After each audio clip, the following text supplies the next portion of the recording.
ધારીની અદ્યતન civil hospital કે જે હોસ્પિટલની અંદર ધારી તાલુકાના તમામ દર્દીઓ લગભગ મોટા ભાગે અહીં સારવાર માટે આવતા હોય છે। આ હોસ્પિટલમાં અનેકવિધ સુવિધાઓ જે ઘટી રહેલી હતી એમાંની એક એટલે કે ડાયાલિસિસ વિભાગ, જેનું આજે ઉદ્ઘાટન થવા જઈ રહેલું છે। આ ઉદ્ઘાટન કરવા માટે આપણા જિલ્લા ભાજપ પ્રમુખ અતુલભાઈ કાનાણી સાથે જ ધારીના શહેરના પ્રથમ નાગરિક એવા જયદીપભાઈ બસિયા સહિત જ્યારે મહાનુભાવો, જ્યારે આપણા રાજકીય આગેવાનો પધારેલા છે, ત્યારે આ છે ધારીનું સિવિલ હોસ્પિટલ અદ્યતન બિલ્ડિંગ। આ બિલ્ડિંગની અંદર તાલુકાભરના જ્યારે દર્દીઓ સારવાર માટે આવે છે અને આ સારવાર લેવા માટે આવતા દર્દીઓને એક સુવિધા આપવામાં આવી છે રાજ્ય સરકાર દ્વારા, અને સ્થાનિક રાજકીય આગેવાનોના પ્રયત્નો આજે સફળ થયેલા છે। આમ જોઈએ તો અનેકવિધ સુવિધાઓ જે ઘટતી હતી એમાંની એક એટલે કે ડાયાલિસિસ વિભાગ, અને આજે તેનું ઉદ્ઘાટન કરવા માટે જ્યારે આ રાજકીય મહાનુભાવો આવેલા છે એમની સાથે પણ આપણે વાતચીત કરશું। આ છે આપણા ધારી શહેરના પ્રતિષ્ઠિત નાગરિકો અને રાજકીય આગેવાનો કે જેઓ આજે ડાયાલિસિસ વિભાગનો જે શરૂ કરવા માટે આવેલા છે। તમે હું કેમેરામેનને કહીશ કે આ ડાયાલિસિસ મશીનરી પણ બતાવે, અને સાથોસાથ ગરીબ જનતા જે આમ જોઈએ તો અમરેલી, સાવરકુંડલા અથવા તો જુનાગઢ કે રાજકોટ સુધી જે લંબાતા હતા ડાયાલિસિસ માટે, અને તેઓ માટે આજે એક આશા, જે સરસ મજાનું કાર્ય જે જિલ્લા ભાજપ પ્રમુખ અતુલભાઈ કાનાણી અને ધારીના પ્રથમ નાગરિક એવા જયદીપભાઈ બસિયાએ જે કરેલું છે એ ઉમદા કાર્યને આપણે આજે ખૂબ ખૂબ બિરદાવી રહેલા છીએ। અમે મીડિયા જગત એટલે કે સત્ય તરફ, અને હા, લોકોની આશા અને અપેક્ષાને વાચા આપવાની લોકો જે ઈચ્છી રહેલા છે, રાજ્ય સરકાર પાસે જે આશા રાખી રહેલા છે, ત્યારે હજુ પણ વધુમાં વધુ સુવિધાઓ, અને ખાસ કરીને આમ જોઈએ તો ધારી શહેરની અંદર બ્લડ સ્ટોરેજ રૂમની પણ ખૂબ જ જરૂર છે। સાથે જ એક્સરે મશીન કે જે લાંબા સમયથી બંધ છે, આ એક્સરે મશીનની પણ ખાસ કરીને જરૂર છે। સાથે જ જેટલા પણ દર્દીઓ, ગરીબ દર્દીઓ, જરૂરિયાતમંદ દર્દીઓ જે ધારીની સિવિલ હોસ્પિટલમાં સારવાર લેવા માટે પધારી રહેલા છે, એમના માટે કાયમી ડોક્ટરોની પણ નિમણૂકની ખાસ કરીને જરૂર છે। પછી હા, ખાસ કરીને આપણે આમ જોઈએ તો ધારી શહેરની અંદર એમ્બ્યુલન્સ સેવા, ખાસ કરીને 108 સિવાય કોઈ પણ જાતની આપણને ગરીબ દર્દીઓને જિલ્લા મથક સુધી લઈ જાય એવી એક પણ એમ્બ્યુલન્સ આપણી પાસે નથી સરકારી। એટલા માટે આપણે અતુલભાઈ કાનાણી અને રાજ્ય સરકાર પાસે પણ આશા અને અપેક્ષા રાખીએ કે ધારીની સિવિલ હોસ્પિટલને એક એમ્બ્યુલન્સ પણ ફાળવવામાં આવે।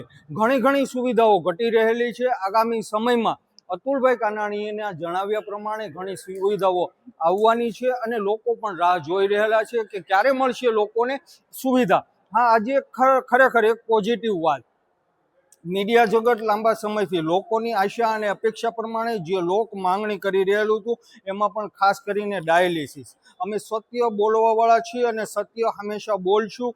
જે કામગીરી થશે એને બિરદાવશું, અને જ્યારે સરકાર કે પ્રતિનિધિઓ જ્યારે કામ નહીં કરે ત્યારે એના કાન પણ અમે આંબળશું। ત્યારે આજે ડાયાલિસિસ વિભાગ જે શરૂ કરવામાં આવેલો છે તે જે સરાહનીય એક કામગીરી છે, અને આ બદલ આપણે જિલ્લા ભાજપ પ્રમુખ અતુલભાઈ કાનાણી, આપણા ધારી શહેરના પ્રથમ નાગરિક એવા જયદીપભાઈ બસિયા, ધારી તાલુકા ભાજપ પ્રમુખ મૃગેશભાઈ કોટડિયા સહિત જે કોઈ ભારતીય જનતા પાર્ટીના શાસક પક્ષના જે કોઈ રાજકીય આગેવાનો છે એમને પણ આપણે ખૂબ અભિનંદન પાઠવીએ કે તમે ખરેખર આજે એક સરળ સરાહની કામગીરી કરી રહેલા છો અને કરેલી છે। ત્યારે હજુ પણ જે આશા અને અપેક્ષાઓ લોકો રાખી રહેલા છે એ પ્રમાણે બ્લડ સ્ટોરેજ રૂમ, સાથે જ એક્સરે મશીન, અને સાથે જ એમ્બ્યુલન્સની જે તાતી જરૂરિયાત છે એ પ્રમાણે પણ આપ પાસે આશા અને અપેક્ષાઓ અમે રાખી રહેલા છે। હવે આપણે કરીએ અતુલભાઈ કાનાણીની સાથે વાતચીત। આમ જોઈએ તો આપણે ધારી શહેરના નાગરિક એવા આપણા માનનીય જિલ્લા ભાજપ પ્રમુખ અતુલભાઈ કાનાણી આજે ડાયાલિસિસ સુવિધાની જે આપણે લોકાર્પણ કરેલું છે, ડાયાલિસિસ મશીનનું જે દર્દીઓ માટે જે સુવિધા જ્યારે શરૂ કરવામાં આવેલી છે, ત્યારે આપણે જિલ્લા ભાજપ પ્રમુખ અતુલભાઈ કાનાણીનો ખૂબ આભાર કે આજે અતુલભાઈ ખૂબ સરસ મજાનું કાર્ય તમે કરેલું છે। લાંબા સમયથી લોકો ઝંખી રહેલા હતા, દર્દીઓ હેરાન અને પરેશાન હતા, ડાયાલિસિસ વિભાગ શરૂ થયેલો છે એ બદલ આપનો અને રાજ્ય સરકાર બંનેનો આભાર। સાથે જ અતુલભાઈ, અત્યારે આપણે બ્લડ સ્ટોરેજ રૂમની પણ ખાસ કરીને જરૂર છે। એમ જોઈએ તો આપણે એમ્બ્યુલન્સ સુવિધા, શબ વાહિની સુવિધા, એની પણ તમારી પાસેથી અમે આશા અને અપેક્ષા રાખી રહ્યા એ વિશે બે શબ્દો.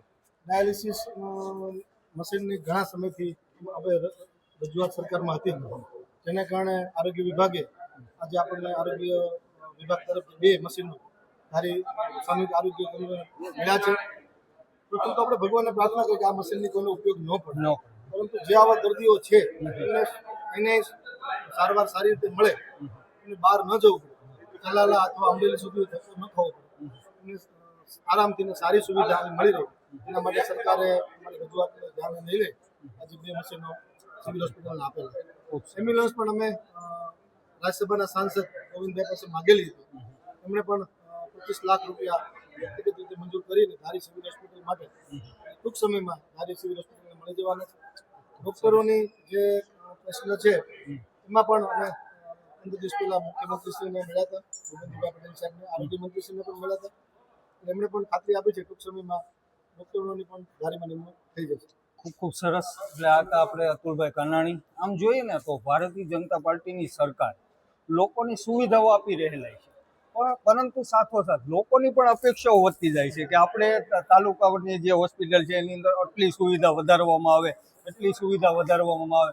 પરંતુ ખરેખર અત્યારે આપણે જિલ્લા ભાજપ પ્રમુખ અતુલભાઈ કાનાણી છે કે આપણા રાજ્ય કક્ષાના મંત્રી કૌશિકભાઈ વેકરિયા હોય, ખૂબ સારું એવું કાર્ય ધારાસભ્ય જેવીભાઈ કાકડિયા પણ કરી રહેલા છે. અને આજે આપણને જે ભેટ મળેલી છે, આમ જોઈએ તો ભેટ જ કહેવાય અતુલભાઈ, કે સરસ મજાનું કાર્ય આજે ડાયાલિસિસ, ખાસ કરીને અતુલભાઈ જ્યારે ગોવિંદપુરનો એક દર્દી છે, જે ગરીબ દર્દી છે, હવે એ દર્દીને અતુલભાઈ જ્યારે સાવરકુંડલા અથવા અમદાવાદ અમરેલી સુધીનું એની પાસે ભાડું પણ નથી હોતું, એટલા ગરીબ પરિસ્થિતિ અમે આવી છે.